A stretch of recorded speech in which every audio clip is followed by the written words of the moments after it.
Hello again, Rob Caskie, proudly engaging in storytelling, and here this morning with an old special friend, Alan Varr. Good morning, Alan. Morning, Rob. Alan, you know, your generation, we all did national service in this country. Tell us a little bit, please, about some of your experiences with the Army and indeed how that helped to shape your life as we look at it now, 35 years on. Yeah, Rob, it's a time of our lives that I think we learned a lot very quickly and grew up very fast. I was called up like everybody else straight after school, and first of all went to Bloemfontein to 1 SA Infantry Battalion, and then I did a selection for the junior leaders course in Oudtshoorn, and after a year was promoted to the second lieutenant. I was transferred from there to Grahamstown, to 6 SI in Grahamstown, and then straight away was sent up to the border. That was 1983, and I got given troops that had been in the army 6 months longer than I had, so that was quite a tough one to get round, because you know, you were considered, and we were very inexperienced, and yeah, you know, nothing could really prepare you for what we did and what happened. You know, I think it's something that you learn on the job, but certainly those initial 2 years of national service and subsequently after that most definitely play a huge role in shaping who you are and the way you think. I think that probably one of the biggest things it taught me is compassion, and always looking for the other side of the story or the other point of view. Couldn't agree more. Yeah. Absolutely. And it would be interesting for my viewers to note, those of you who know me well know that I have a deep interest in sticks. Alan and I are both carrying a stick this morning, which are gifts that I've given to Alan over the years of our friendship. Alan, I would be interested, and I think my listeners would be even more interested to hear a little bit about your background, really pineapple farming around Bathurst. Not an easy place to farm. Pineapple farming, we know, has always been tough in that part of the world. Tell us a little bit about that. Well, I grew up on a pineapple farm, and pineapple farming in the Eastern Cape, funny enough, it's well, certainly in our region around Bathurst, Grahamstown, it's one of the furthest places away from the equator that pineapples are grown on a commercial scale. And it's a microclimate that we have here, but pineapples being of the bromeliad family, you know, they don't need a lot of water. And we have a microclimate here that doesn't have a lot of frost, so on. So it was ideally suited to growing pineapples here. Of course, we can't compete with those people that grow them in the tropics and so on, but the advantage of what we had here and what we still have is that our growing period is much longer, and it's a bit like a tree. The longer growing, the harder it gets. Now with pineapples, that translates to flavor. So the flavor of what we produce here is much more intense. It's been through its ups and downs. There have been all sorts of things. I got out of pineapple farming in 1996. I took the farm over, I bought the farm from my dad. Yeah, they say the worst form of child abuse is leaving a farm to your son. I actually went and bought it. So but anyway, my dad and I are still very good terms. But yeah, financially I'd bitten off more than I could chew, and the pineapple industry went into decline at that stage. And I eventually got out of pineapples, carried on farming, but with a friend of mine just north of Grahamstown, and livestock farming. I had farmed in the Karoo for a while, just after I finished the army, and I learned a lot there.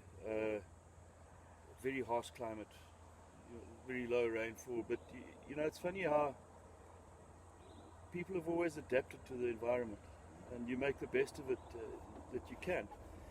So pineapple farming was very much part of my life after I left school. But I've always had a passion for and an interest in people. And pineapple farming is an intensive farming. So we had a large staff, and those staff were all Xhosa speaking people. So I grew up with the Xhosa speaking people, and I grew up listening to their stories on the farm. And I think, what you spoke about earlier is about listening to the other side of the story. It's something that got me was the history that we were taught at school. And believe me, I'm no academic, but the history that we were taught at school was very much an apartheid history, but on top of that, it was a Eurocentric history. And people's stories fascinated me, and it was that that sort of sparked my passion and wanting to find out more about the other side of the story, and that's important. You can't begin to understand where we are today when you haven't had a look at it from a different perspective to try and understand it. Couldn't agree more. It was Napoleon who always said that history is simply a pack of lies agreed upon.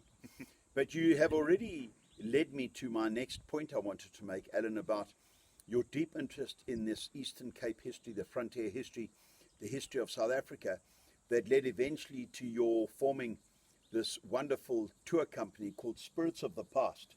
So tell our listeners, please, a little bit about that and about your experiences, the sort of things that you used to do with guests in this area and the places you used to go.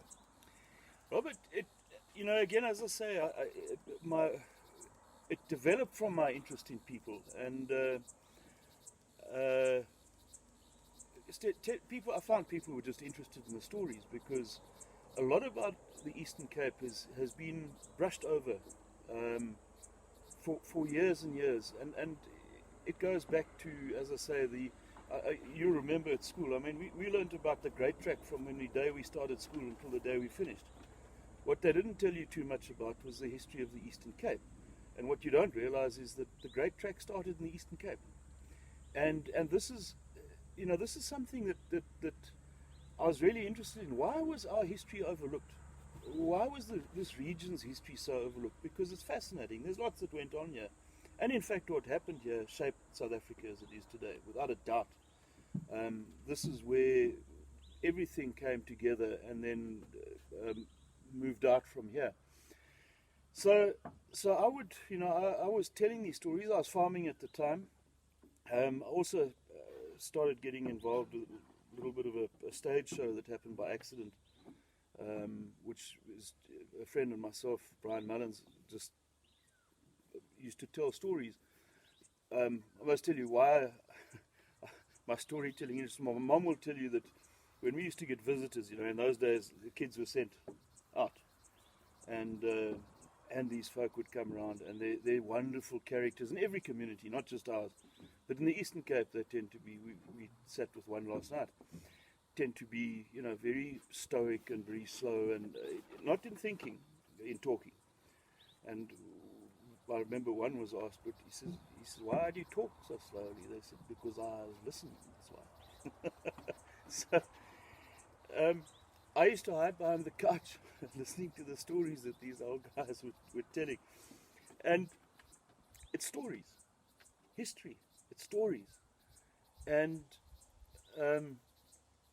I used to repeat these stories along with Brian at we'd hear somebody telling a story, like somebody I'd meet in town, an old chap that farmed in the area. We were going through a drought, and I bumped into Uncle Clarence in town, and we'd had about 20 points of rain the night before.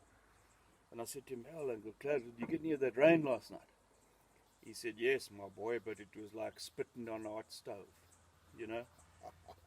It's that stoicism, and that dry sense of humor. And that's shaped by the environment that we live in. And so I started repeating these stories. Brian and I got into this little stage show that we took on the characters of two Eastern Cape farmers. But that, funny enough, that gave me the confidence to stand up in front of people and tell stories. It was that experience that I had on a stage, which happened by accident. And I found there was great interest in that. And I was personally quite sort of taken aback that people were that interested. So I started getting more and more into it. I did the tour guiding course, and I got my tour guide's badge, and I started doing these tours in the Eastern Cape because of the fascinating history that we have, and the fact that so little is known about it. And I had great fun doing it. I mean, and that's how I met you. You know, Absolutely. it was through that storytelling, and it's been the most wonderful experience. I mean, it's a life experience that started out of an interest and a passion for people and their stories and history, and it's been a great privilege to be able to do that and to be able to share those stories with people and see the reaction that you get when the sort of the light bulb comes on. It's, now I get it, you know. Well, Alan is one of the finest storytellers I know. So I would like to ask you, Alan, to share with us, please, one of the stories that you and Brian used to share as Boet and Swaer on the stage with your wonderfully popular and rightly so stage show. I know that my listeners would love to hear one of those stories.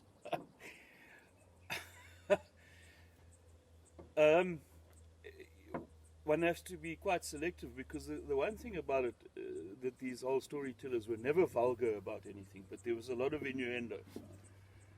But but I think, you know, one of my favorite stories, and I was a witness to this,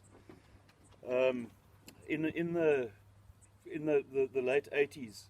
You know, of course, politics doesn't change, and the farmers were moaning about the condition of the roads, and they eventually got the representative of the then not divisional council but regional services council to come up and address us at the Farmers Association meeting. But what happened was each Farmers Association in the area sent 2 delegates to this meeting to put forward their problems, you see. And you know, as it was on the stage, there was our MP and there were flowers, and you know, it was an affair. And you know, so the introductions were made, and the meeting started, and each Farmers Association was allowed to stand up and state their case, but you just had a minute or two, you see. So the first one stands up and he says, it's always very formal, "Mr. Chairman, through you. You know, our roads are beggared, Mr. Chairman. Young, you know, the dust from the trucks that go past my sheep, I can't let them eat in the camps next to the road, because within months they slate already, but their teeth are wearing out on the dust on the grass." And everybody nods their heads, and so it goes on, and each bloke stands up.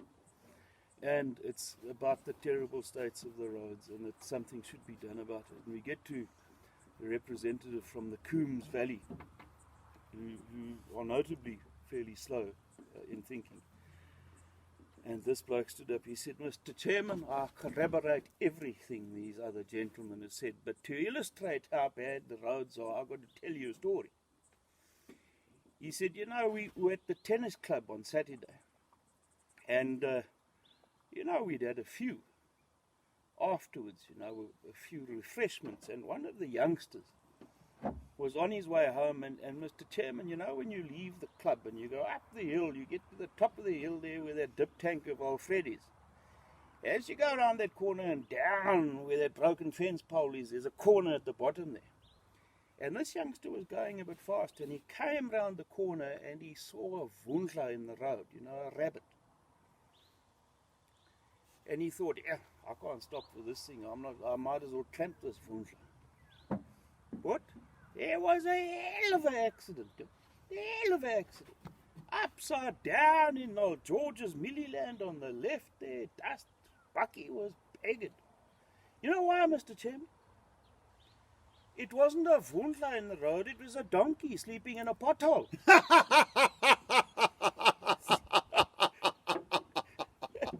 Alan, that is fantastic. Folks, You can just get a little bit of the flavour of these Eastern Cape stories and how they are told by my quite inimitable friend, Alan Vire. Now, Alan, tell my friends, please, about the day you were told that your lions at Kariga were walking down the road to Kenton. They were going for a beach break. Hell, I tell you, that was, I heard it on on Algoa, the radio first. One of the pineapple On the radio? Yeah, one of the pineapple truck drivers was going past and something had gone wrong with the gate, automatic closing, and these lion had got out and they were heading off down towards Kenton on Sea, and this bloke fired the radio in a hell of a thing. He says, "Hills, what? God, I just got to tell you, put their lions in the road, heading to Kenton. You better tell those people in Kenton to watch out, and their lions on the road." Well, anyway, it was pandemonium, and we got notified, of course, then that lions had escaped. They just left the gate open and blocked them, and then slowly pushed them back, and they went back straight back into their camp. It's a wonderful, wonderful story. So, Alan, the days ahead, still with a great interest in the Eastern Cape history and your quite unique way with people. We wish you well with this new project in terms of telling stories, perhaps having a little restaurant here on the edge of the N2. Your wonderful father-in-law, Wyndham, and his remarkable collection of orchids and other plants that he's going to be cultivating and sharing with guests, and perhaps even selling some of those to guests. We wish you and Audrey well here, because Karen and I cannot tell you what a treat it is come back into the Eastern Cape and to spend this valuable time with you. And I want to thank you sincerely for agreeing to join me on this platform of Patreon of storytelling. And I know that my listeners are going to be absolutely enamored and delighted at your contribution this morning, Alan. So thank you sincerely. Well, Rob, thank you. I really appreciate your visit, and it's always lovely to see you guys. Thank you. Our pleasure. Thank you all very much.